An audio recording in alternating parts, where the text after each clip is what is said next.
కాలోహి బలవాన్ కర్త సతతం సుఖదుఃఖయో నరాణం పరతంత్రాణం పుణ్యపాపానుయోగత.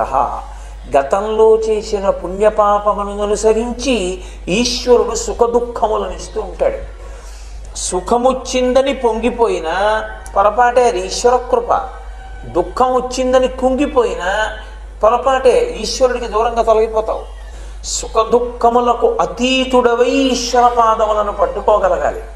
అలా పట్టుకుని నిలబడగలిగినటువంటి ప్రజ్ఞ లోపల నిలబడితే జీవుడు ఉన్నతిని పొందుతాడు.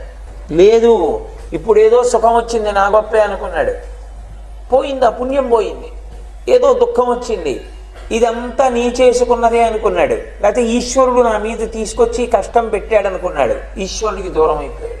గతంలో చేసుకున్న పాపపుణ్యముల వలన వచ్చేటటువంటి సుఖదుఖములను సమానముగా అనుభవించగలిగిన వాడెవరున్నాడో వాడు ఈశ్వర పాదములకు దూరము కాడు. ఎందుకు దూరం కాడు?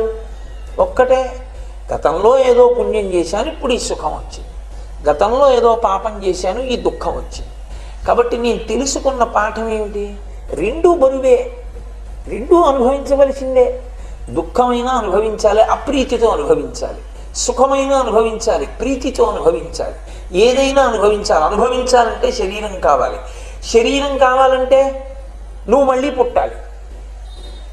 కాబట్టి సుఖము దుఃఖము నాకు రెండూ వద్దు. నీకు పాపము పుణ్యము రెండూ వద్దు. నీ ధర్మాచరణము ఒక్కటే చేసుకుంటూ నువ్వు వెళ్ళిపోవడమే. దేని కొరకు? ధర్మమునందు ప్రీతి కొరకు, అంతే. ఈశ్వరుని యందు ప్రీతి కొరకు తప్ప దానికి వేరు ప్రయోజనం లేదు. అలా వెళ్ళగలిగినటువంటి వాడెవరో వాడు ఈశ్వర పథమునందు ఊంచుకుని పైకెక్కుతాడు.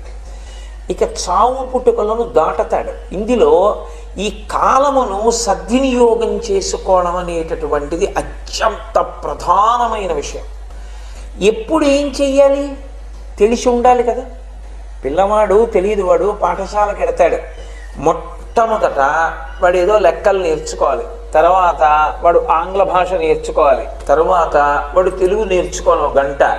ఎప్పుడు ఏది నేర్చుకోవాలనేటటువంటిది ఉపాధ్యాయులే నిర్ణయించి వాడికి చెప్తారు తప్ప నేను ఇప్పుడు ఇది నేర్చుకుంటానండి అని వాడు అండవు. అలాగే మనం ఉన్నతిని పొందడానికి ఋషులు దార్శనికులు కనుక కాలాన్ని విభాగం చేశారు.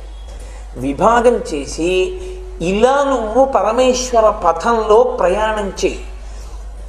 నువ్వు ప్రతిరోజు కొన్ని చెయ్యాలి, కొన్ని ప్రత్యేకమైన రోజులలో కొన్ని చెయ్యాలి. ఎందుకని? ఆయా రోజులలో నువ్వు చేసినటువంటి కర్మల వలన వచ్చేటటువంటి ఫలితము ద్విగుణీకృతం, విశేషం.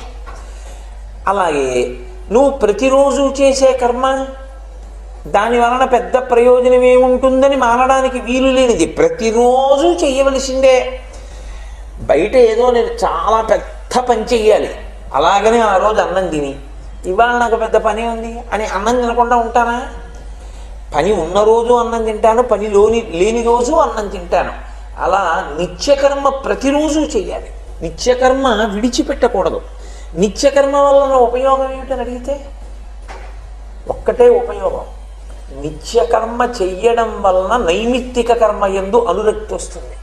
భగవద్భక్తిని విడిచిపెట్టకుండా నిలబడగలుగుతాడు. లేదనుకోండి పోతుంది ఆ భక్తి. ఎందుకంటే మనసు అత్యంత చంచలమైంది. నేను ఇప్పుడు చెప్పే మాట మీరు కొంచెం జాగ్రత్తగా పట్టుకోవాల్సి ఉంటుంది.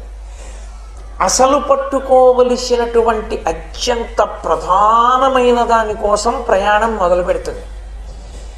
మొదలుపెట్టి అత్యంత విచిత్రంగా తానెక్కడున్నానో అక్కడికే వస్తుంది. అది మనసు యొక్క లక్షణం. అందుకే ఉపాసన నడవలేదు అంటే. మీకు నేను బాగా అర్థమయ్యేట్టు చెప్పాలంటే, శృంగగిరి పీఠానికి ఆధ్యక్షం వహించారు మహానుభావుడు. పీఠాన్ని అధివసించి చాలా కాలం పీఠాధిపతిగా ఉండి లోకాన్ని ఉద్ధరించిన మహాపురుషులు శ్రీమద్ అభినవ విద్యాతీర్థ మహాస్వామి వారిని వారు ఒక విషయం చెప్తుండేవారు. ఒకానొకప్పుడు అరణ్యంలో ఉన్న కోతులన్నిటికీ ఒక కోరిక కలిగింది, ఒక్క ఏకాదశి ఉపవాసం చేద్దాం. మంచిదే, చాలా గొప్ప విషయం కదా. ఇంతమంది ఋషుల్ని చూస్తున్నాం అరణ్యంలో, ఏకాదశి నాడు వాళ్ళు ఏం తినరు, మనము తినడం మానేద్దాం, ఒక్క ఏకాదశిగా ద్వాదశి నాడు తిందాం. సరే, అందరం ఉపవాసం. ఉపవాసం అంటే ఏం చేయాలి? మళ్ళీ అటు ఇటు ఇటు పరిగెడితే ఉన్న లేని అలసట వస్తుంది. అన్నీ కూర్చున్నాయి. అసలే కోతి, అది ఉపవాసం, అది కుదురుగా కూర్చుంది. ఒకటి కాదు, ఇన్ని కోతులు కూర్చున్నాయి. ఏంతో వస్తుంది? సంకల్పం చేసినంత తేలికేంటి? కాబట్టి కూర్చుంది. ఒక ముసలి కోతండి, ఇలా ఏకాదశిని మనం ఇలా కళ్ళు మూసుకొని అలా కూర్చున్నాం అనుకోండి, అలవాటు లేని పని, ఏ పెద్ద పులో వచ్చి పట్టుకుపోతుంది, లేకపోతే ఏ ఏనుగో వచ్చి తొక్కేస్తుంది. అందులో వద్దు, చెట్టు కొమ్మల మీద కూర్చుందాం, మనకు అలవాటు కాబట్టి గొడవ ఉండదండి. సరే అయితే చెట్టు కొమ్మలు ఎక్కుదాం, ఏదో ఒకటి కొంచెం అవకాశం దొరికిందిగా. అందరూ బలపరిచారు. చెట్టు కొమ్మలు ఎక్కే కూర్చున్నాయి. కూర్చున్న తర్వాత ఇంకో కోతంది, చెట్టు కొమ్మల మీద కూర్చున్నాం బాగుంది, కానీ చిరతపులి చూసిందంటే గభాలన కొమ్మెక్కుతుంది, కొమ్మెక్కి పట్టుకుంటుంది. అందుకని కనపడేటట్టుగా ఎందుకు కొంచెం పైకి కూర్చున్నాం. సరే పైకి కూర్చుంటే మనకి రోజు అలవాటు, కింద కూర్చుంటే తోచదు, అలా చెట్లన్నీ చూస్తుంటే అదో సంతోషంగా ఉంటుంది. ఏమీ తినకుండా బుద్ధిగా కూర్చున్నాం. అన్నీ ఎక్కి కూర్చున్నాయి చెట్లు, చూస్తున్నాయి. చూస్తుంటే ఇంకో కోతంది అలా చూస్తూ ఎంతగాని కూర్చుంటాం, అలవాటు లేని పని. మనకి అలా అలవాటు లేదుగా ఉపవాసం, మనం ఏం తినకూడదు అంతేగా. ఓ పని చేద్దాం, రేపు తెల్లవారిన తర్వాత ద్వాదశి, ఆకలి వేస్తుంది, అప్పుడు తినేయచ్చు, సూర్యోదయం అవగానే తినేయచ్చు. కానీ అప్పుడు ఏది పండుగ ఉందో ఏది పక్వంగా ఉందో ఎలా తెలుస్తుంది? వెతుక్కుందాం ఈరోగా చెట్ల మీద, ఎక్కడెక్కడ పళ్ళు బాగున్నాయో చూసుకుందాం. సరే అయితే వెతకండి. అన్ని చెట్ల మీద తిరిగి మొదలెట్టి దేనికి బాగా దొరికిన పండు అది పట్టుకుంది. ఇంకో పెద్ద కోతంది, అలా పళ్ళు పట్టు కూర్చున్నాం అనుకోండి, అదన్నా ఊడిపోతుంది. లేదా రేపు పొద్దున్న తిందాం అనుకునేసరికి చాలా బాగా పండిన పండుని మనం అనుకుంటే అందులో పురుగులు ఉండొచ్చు.